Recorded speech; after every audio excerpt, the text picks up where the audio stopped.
नमस्ते मैत्रिणींनो, नवीन व्हिडिओमध्ये तुमचं सर्वांचं स्वागत आहे. मैत्रिणींनो, सविताचं जे वाढलेलं वजन आहे ते वजन कमी करण्यासाठी तिने स्वतःला 90 दिवस दिलेले आहेत. तर 3 महिन्यामध्ये तिला तिचं वजन कमी करायचं आहे. पोट, मांड्या, शीतच्या भागाची चरबी, कमरेची चरबी कमी करायची आहे.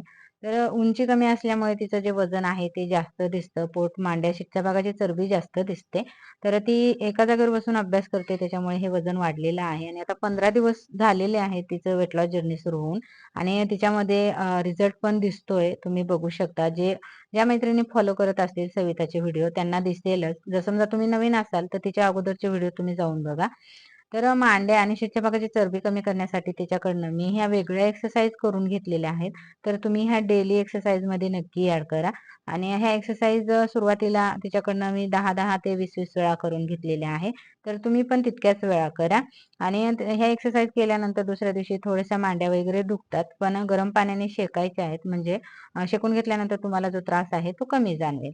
त्याच्यानंतर थोडा वेळ थांबून रिलॅक्स व्हायचं आणि मोठा श्वास घेऊन पुंजकं सोडायचे. तर कंबर आणि पोटाची चरबी कमी करण्यासाठी ही जी एक्सरसाइज आहे ती फायदेशीर आहे.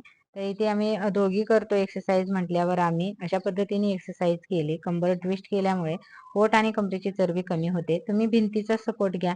तुमच्यासोबत कोणी एक्सरसाइज करायला नसेल तर भिंतीसोबत तुम्ही अशी एक्सरसाइज करा. आणि सविताकडनं ही एक्सरसाइज मी 20 वेळा करून घेतली आहे. तुम्ही ह्या एक्सरसाइज तुमचे जो डेली एक्सरसाइज आहे त्याच्यामध्ये ॲड करा किंवा सविताबरोबर तुम्ही करत असाल तर हे एक्सरसाइज करा. नंतर थांबायचं, रिलॅक्स व्हायचं, मोठा श्वास घ्यायचा आणि फुंकर सोडून द्यायचा. तर सविताकडनं जो रुटीन आहे, जे डेली रुटीन आपलं डाएटचं, एक्सरसाइजचं ते मी फॉलो करून घेते. तर तुम्ही तिच्या पद्धतीने ती जशी फॉलो करते तसं तुम्ही एक्सरसाइज वगैरे फॉलो करा. त्याच्यानंतर ही पण एक्सरसाइज मांड्या आणि शीतच्या भागाची चरबी, पोटाची चरबी कमी करण्यासाठी फायदेशीर आहे. तर हीच एक्सरसाइज केल्यानंतर सविताच्या मांड्या थोड्या जास्त दुखतायत. कारण की ही नवीन एक्सरसाइज ॲड केली त्याच्यामुळे. आणि आपण कोणतीही नवीन एक्सरसाइज केली तर आपले जे मांडे आहेत ते दुखतात. कारण की स्नायूंना त्या एक्सरसाइजची सवय नसते अगोदर. त्याच्यामुळे थोडंसं स्नायू जे आहेत ते आपले दुसऱ्या दिवशी दुखतात. त्याच्यामुळे जास्ती काळजी करायची नाही. त्याच्यानंतर जे स्क्वॉट आहेत ते काढायचे आहेत. तर ही पण एक्सरसाइज डेली असते. कारण की उंची कमी असल्यामुळे आपल्या ज्या मांड्या आहेत त्याच्यानंतर शीतचा जो भाग आहे तो जास्त दिसतो. त्याच्यामुळे ज्या मांड्यांची शीतच्या भागाची चरबी कमी करण्यासाठी मी तिच्याकडनं आज जास्त एक्सरसाइज करून घेतलेल्या आहेत त्या. तर तुमचं पण मांड्या, शीतच्या भागाची चरबी जास्त असेल, पोटाची चरबी जास्त असेल तर ह्या एक्सरसाइज तुम्ही करा. म्हणजे तुमचं मांड्या आणि शीतच्या भागाची चरबी कमी होणार आहे. जर समजा तुम्ही फक्त व्हिडिओज बघत असाल आणि सविताला फक्त फॉलो करत असाल तर फॉलो करून बघा 3 महिन्यासाठी. सवितामध्ये किती फरक दिसतो. आत्ताच तर तिचं बेली फॅट बऱ्यापैकी कमी झालेला आहे.